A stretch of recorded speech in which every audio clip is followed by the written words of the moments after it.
হ্যাঁ বন্ধুরা, আমার দৈনন্দিন রান্নাঘরে আজকে আপনাদের আবার সকলকে স্বাগত। আজকে আমি একটা রান্না নিয়ে এসেছি, রেসিপিটা অনেকেই জানেন, হয়তো অনেকেই জানেন না। তা আমি নিজে যখন করছি আপনাদের না দেখিয়ে পারলাম না।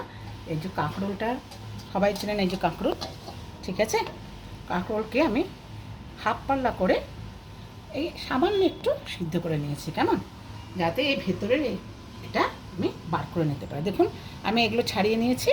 এবার আপনাদের এটা আমি দেখিয়ে দিচ্ছি কীভাবে চামচ দিয়ে আস্তে করে এর ভেতর থেকে এটা ছাড়িয়ে নেবেন। এই দেখুন, এই দেখুন, ঠিক আছে। এবার এগুলো কিন্তু ফেলে দেবেন না। এই দেখুন আমি এগুলো আগে ছাড়িয়েছি, এগুলো রেখে দিয়েছি। এবার এগুলো কি করব, এই জন্যই এগুলো দেখাচ্ছি আর কি। খেয়ে দেখবেন যে দারুণ ইউনিক কিনা, আপনি মানে গরম ভাতে খেতেও অপূর্ব। আচ্ছা, এটার সঙ্গে এই দেখুন এইগুলো, এই নারকেল বাটা, মানে বাটিনি অবশ্যই, এখন বাটি বাটবো নারকেল কুড়ো, আর এখানে সাদা সর্ষে আর কালো সর্ষে, এগুলো দিয়ে আমি একসঙ্গে বাটবো। আচ্ছা আসুন আমি এটা বাটছি। এগুলো বেটে এগুলো কিন্তু পুর করবো, কেমন। তাহলে এগুলো আমি এর সঙ্গে আমি কাঁচা লঙ্কাটাও দিয়ে দিলাম, সুবিধে হবে।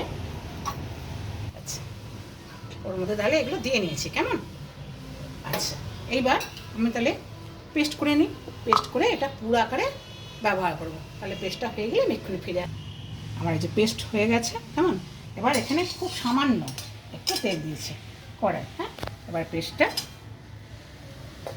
এবার আমাকে কী করতে হবে, একটু নেড়ে, একটু সামান্য, বেশি নয় কিন্তু, সামান্য শক্ত করতে হবে এই কারণে যেন ওটার মধ্যে, আমি তো ওর মধ্যে পুরটা তো আমরা ভরবো না, তাহলে একদম যদি শুকিয়ে যায় তাহলে কিন্তু খুলে বেরিয়ে যাবে। শুধু সামান্য অল্প, অল্প একটু করে নেবো, হ্যাঁ, অল্প একটু ভেজে নিয়ে তারপরে আবার আমি ওটার মধ্যে পুরটা ভরবো, তখন আবার দেখাবো। তাহলে এটা আমি ভাজতে থাকি, একটু টাইট হয়ে গেলে সেটাও দেখাবো। একটু টাইট হয়ে গেলে আবার কিন্তু নামিয়ে নিতে হবে, বেশি টাইট করলে কিন্তু হবে না। এবার এর মধ্যে সামান্য কিন্তু একটু হলো একটু চিনি দিতে হয়, নাহলে কিন্তু জিনিসটা স্বাদ ভালো হয় না, হ্যাঁ। আচ্ছা, যার যেমন জিনিসটা করবেন, যতটা পুর সেই অনুযায়ী দেবেন।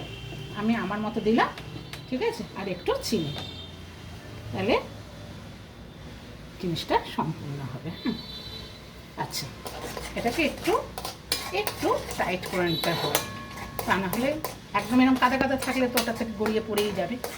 আর বেশি টাইট করলে হবে কি, ওর থেকে আবার ভাজার সময় বেরিয়ে যায় না। পুরটা করে আপনাদের ভাজতে হবে, বুঝতেই পারছেন। তাহলে এটা একটু শক্ত হয়ে আসবে, আমি পুর করার সময় আমাদের দেখিয়ে দিচ্ছি, হ্যাঁ, আসছি এখন।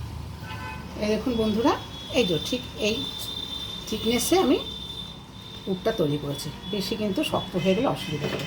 এবার এটাকে এই দেখুন এর মধ্যে এইভাবে ভরে ভরে নেবো, হ্যাঁ, এইভাবে ভরে ভরে নিই,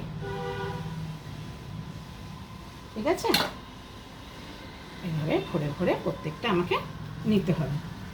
যতগুলো আপনি করবেন ততগুলোর মধ্যে এইভাবে করে নিতে হবে, ঠিক আছে। এই যে গর্তটা হলো, এর মধ্যে এই পুরটা ভরে যাবে, কেমন। আচ্ছা, আর এখানে এবার আমি বাদ বাকিগুলো ভরে নিচ্ছি, নিয়ে এক্ষুনি ফিরে আসছে, অপেক্ষা করুন। এরকম বন্ধুরা আমি সবগুলোর মধ্যে তাহলে এই পুরগুলো ভরে নিয়েছি, কেমন। এবার আর কিছুই না, এবার শুধু ভাজবো, কেমন। তাহলে কী দিয়ে ভাজবো এই করে, যে এখানে আমি একটু এই দেখুন কর্নফ্লাওয়ার, সামান্য একটু হলুদ দিয়েছি, রঙটা থাকবে বলে আর কি, ঠিক আছে। আর কিছু না, আর একটু নুন, দিয়ে এবার তেল বসিয়েছে। এবার এই তেলের মধ্যে এবার আপনি একটু ডিপ ফ্রাই করতে হবে, তা না হলে ভালো লাগবে না। সামান্য, তবুও আপনি অল্প অল্প করে করবেন, একসময় অনেক দেওয়ার দরকার নেই। অল্প তেল দিয়ে এই আস্তে আস্তে করে ডুবিয়ে করে নেবেন, কেমন।